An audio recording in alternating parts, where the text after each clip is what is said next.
तो आज सिद्ध करेंगे कि अवतल दर्पण में f बराबर r/2 होता है। ठीक है, इसके लिए क्या करेंगे, एक अवतल दर्पण लेंगे, बनाएंगे, इस तरह से बना लेंगे। मान लें कि m डैश, उस पर क्या करेंगे, a b किरण प्रधान अक्ष के समांतर गुजारेंगे, जो कि मुख्य फोकस होकर गुजर जाएगा, और एक अभिलंब डालेंगे जो कि BC होगा। और यह परावर्तन के नियम से जानते हैं कि कोण I कोण R के बराबर होता है। ठीक, और क्योंकि ये AB और PC एक दूसरे के समांतर है और BC तिर्यक रेखा है जो कि AB को काट रहा है, तो कोण I, ये वाला कोण और ये वाला कोण दोनों आपस में बराबर हो जाएंगे, किससे, एकांतर अंतःकोण से। ठीक है, तो आगे चलते हैं और लिखते हैं क्या क्या लिखना है, लिखते हैं। इसके लिए क्या करेंगे कि मानेंगे कि माना कि M और M डैश क्या है, एक अवतल दर्पण है। M और M डैश एक अवतल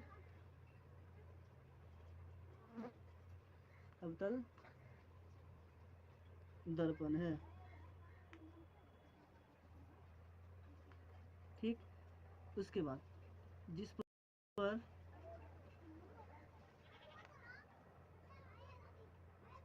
AB किरण, ये रहा AB किरण, AB किरण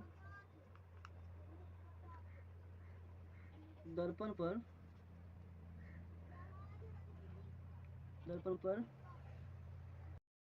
प्रधान अक्ष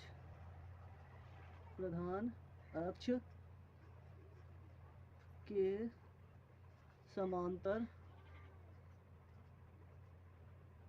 आपतित होती है,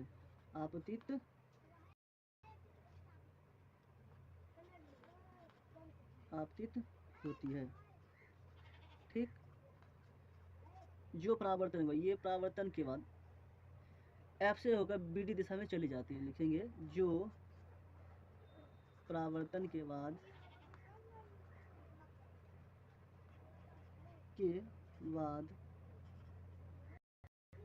F से होकर BD दिशा में चली जाती है। ठीक, अब चिन्ह परिपाटी, अब लिखेंगे, अब चिन्ह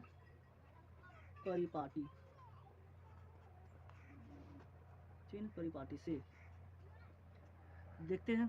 यहाँ देखिए PC क्या है, वक्रता त्रिज्या, क्या है, वक्रता त्रिज्या, और दर्पण के बाईं ओर, तो हो जाएगा कि PC बराबर -R, क्या है कि दर्पण के बाईं ओर रखल है, और वक्रता त्रिज्या को R से दिखाते हैं। PF, ये दिख रहा है PF, ये फोकस दूरी है, P और F के बीच की दूरी को फोकस दूरी बोलते हैं। ये भी माइनस होगा, लेकिन इसको छोटे f से दिखाएंगे। ठीक, अब क्या करेंगे कि 9 कोण ABC बराबर होगा कोण किसके,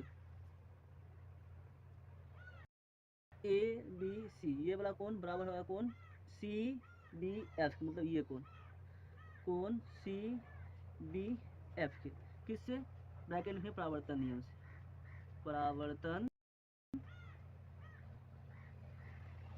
नियम से। ठीक, उसके बाद लिखेंगे चूंकि AB समांतर है किसके, PC के, तो इसलिए क्या हो जाएगा, तो इसलिए हो जाएगा कोण ABC बराबर कोण BCF के, मतलब कि ये AB PC के समांतर है और एक तिर्यक रेखा BC है जो एक दूसरे को काट रहा होता है। तो यहाँ ये I कोण के बराबर होगा एकांतर कोण से।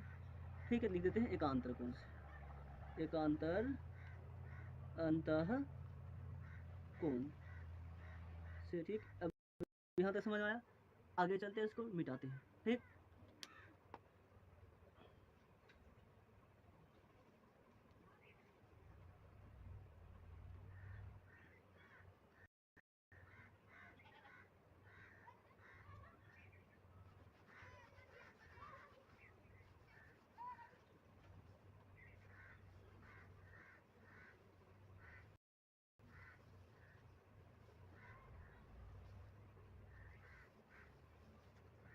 अब क्या करेंगे कि जो देखिए ये वाला कोण इसके बराबर है और जानते हैं कि आई आर के बराबर होता है, इसलिए क्या हो जाएगा, इसलिए कोण बी सी एफ बराबर हो जाएगा कोण किसके, सी बी एफ की। क्या है कि यहाँ भी आई ये आर, परावर्तन के जैसे परावर्तन के नियम जैसा लग रहा है ना कि कोण आई कोण आर के बराबर होता है, यहाँ आई ये आर और ये आई होता है आर के होता है, आई यहाँ आई आर यहाँ आई आर के बराबर। ठीक, तो लिखिए इसलिए लिखिए कोण डी सी एफ बराबर कोण सी बी एफ। इसलिए क्या हो जाएगा, इसलिए त्रिभुज कौन सा बी सी एफ समद्विबाहु त्रिभुज होगा, क्या है कि दो कोण आपस में क्या है बराबर, तो लिखेंगे इसलिए त्रिभुज बी सी एफ एक समद्विबाहु त्रिभुज है, समद्विबाहु त्रिभुज है।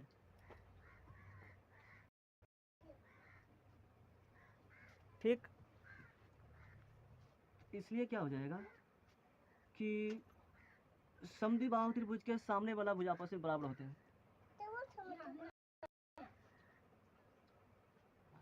क्या होगा कि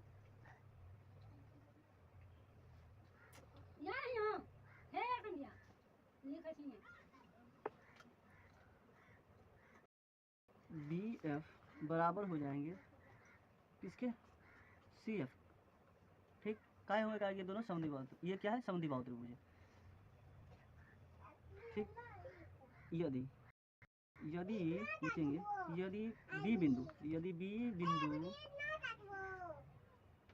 ये वाला बिंदु इसके काफ़ी नज़दीक हो जाएगा, तो क्या हो जाएगा, बी एफ बराबर पी एफ, ये वाला बिंदु उठ के यहाँ मानते के लिए आ गया, तो क्या हो जाएगा बी एफ पी एफ के बराबर हो जाएंगे, तो वही लिखेंगे यदि बी बिंदु पी के काफ़ी नज़दीक हो तो क्या हो जाएगा कि हो जाएगा बी एफ बराबर पी एफ, क्या इसको समीकरण एक मान लेते हैं और इसको दो, तो लिखेंगे दोनों तरफ समीकरण एक का बाएं तरफ और समीकरण दो का बाएं तरफ बराबर है, तो दाएं तरफ बराबर भी क्या हो जाएंगे बराबर, इसलिए क्या हो जाएंगे, इसलिए लिखेंगे कि समीकरण एक तथा समीकरण दो से क्या हो जाएंगे, सी एफ बराबर पी एफ, सी एफ बराबर पी एफ, इसको मान लेते समीकरण तीन। और हम देखिए यहाँ पे पी सी को क्या लिख सकते हैं, P F plus C F, P F plus C F, मतलब यहाँ से लेके यहाँ तक को लिख सकते हैं। पी सी मतलब हुआ कि पी सी को पी एफ और सी एफ को जोड़ेंगे तो पी सी के बराबर लिखते हैं, इसलिए क्या हो जाएगा कि पी सी बराबर हो जाएगा P F plus C F, P F plus C F. तो ठीक, आगे तो पी सी को क्या लिख सकते हैं, पी एफ सी एफ के बराबर, कहीं लिखा होगा पी एफ, चूँकि जानते हैं कि पी एफ सी एफ के बराबर है, किससे, समीकरण तीन में देखिए पी एफ सी एफ के मतलब सी एफ पी एफ के बराबर है, तो पी एफ भी सी एफ के बराबर होगा।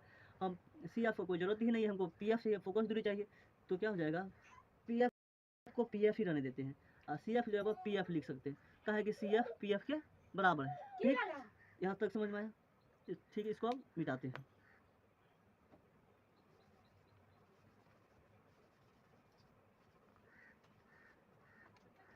तो देखिए पी सी बराबर क्या हो जाएगा, P F plus P F, two P F. ठीक, तो पी सी को चिन्ह परिपाटी में देखिए क्या लिखे हैं, तो लिखे हैं कि पी सी, यहाँ देखिए पी सी क्या है, वक्रता त्रिज्या, पी सी वक्रता त्रिज्या जो कि आर से दिखाते हैं, बाएं तरफ से क्या हो जाएगा माइनस आर, क्या हो जाएगा माइनस आर, और टू रहने देते हैं। पी एफ ये क्या है, फोकस दूरी, ध्रुव और मुख्य फोकस के बीच की दूरी को फोकस दूरी बोलते हैं, और ये अवतल दर्पण, इसलिए फोकस दूरी क्या हो जाएगी ऋणात्मक, और फोकस दूरी को माइनस एफ से दिखाते हैं, और छोटी वाले एफ से, फोकस दूरी को किससे दिखाते हैं, छोटी वाले एफ से, और ये बाएं तरफ है इसलिए क्या हो जाएगा माइनस लग जाएगा। ठीक, माइनस आर बराबर माइनस टू एफ। ठीक, ये वाला माइनस कट जाएगा, तो क्या हो जाएगा टू एफ बराबर आर, आर बराबर टू एफ, तो टू एफ बराबर आर हो जाएगा। तो आगे चलते हैं, देखिए टू एफ के गुना में उधर जाएगा तो भाग में हो जाएगा, तो एफ बराबर हो जाएगा R/2। इसी को हमें प्रूव करना है, इसलिए क्या हो जाएगा F इज टू R/2, जो कि हमें सिद्ध करना था। ठीक, प्रूव्ड हो गया। बहुत ही इंपॉर्टेंट क्वेश्चन है, 2 नंबर में आता है बिहार बोर्ड में। ठीक है, ये पार्ट 1 है, उसके बाद पार्ट 2 पढ़ेंगे, उसमें पढ़ेंगे उत्तर दर्पण F बराबर R/2। ठीक है, अभी यहाँ तक रहने देते हैं। जय हिंद।